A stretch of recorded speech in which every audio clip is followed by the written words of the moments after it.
welcome back. We're with our current events panel. And again, joining me is Mike Patton and Michelle Simard.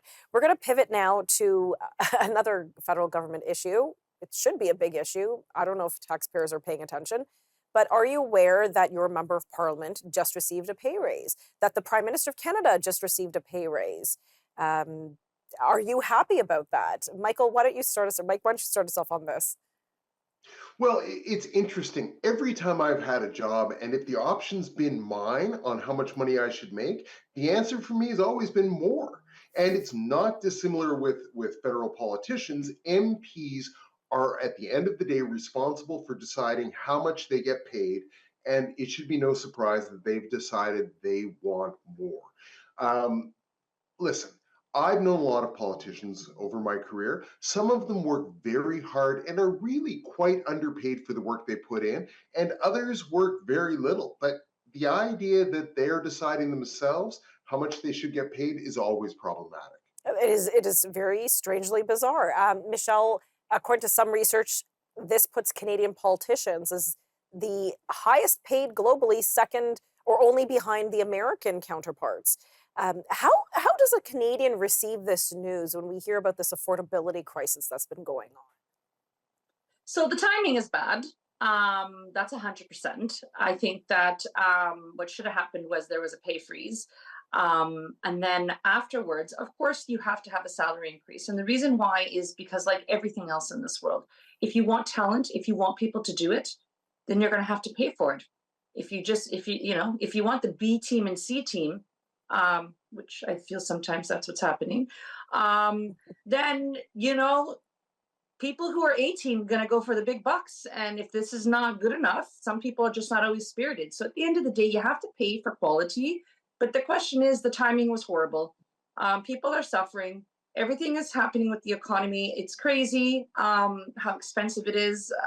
I just bought a box of Lucky Charms, and oh my God, I can't believe how much money it was. It was crazy. I was just like, this thing is crazy. So to have this happen right now, I think is poorly timed and very inconsiderate. To boot, to have the election pushed a week earlier so many people can qualify for pensions is also not nice and favorable. So at the end of the day, what's happening here is that I think they think there's a sinking ship. So let's just take care of ourselves before that happens. Okay, so you brought up the pensions, and I'm very well aware of that. Mike, are you familiar with what's gone on here with the moving of the election date and how that will impact pensions? Yes, because if you're an MP and you've served at least, is it 6 years? I think it's Six. 6 years, you qualify for at least a partial pension. And because elections are held every 4 years, you normally have to complete two full terms in order to qualify for at least the beginning part of a pension. Because this is a minority parliament, they're very close to getting their 6 years in for the people who were elected in the first term of the Liberal government. So what they're doing is they're going to try to change the fixed election date, push it back for a few weeks so more members of parliament can qualify for a fully indexed pension. And apparently the reasoning given by the federal government is because the election day falls, I think, on in Diwali, which is Yeah. a nice Okay. religious feast for those who observe it. So therefore, let's move it. So some argue that, well, why didn't they move it up then? Why do they have to push it back? And then we see what's really going on. Michelle, do you have any comments? Yeah, that's just called power in politics. They just wanted they may not get reelected. So it's like, let's just take care of our people. And this is how we're going to do it. Again, just poorly, poorly done. And even if they felt like this and they want to do it, geez, just announce this next year. Like, don't announce it this year. Like, it's just insulting. I think it's Well, insulting to everyday Canadians. Mike? and here's the real joke to this.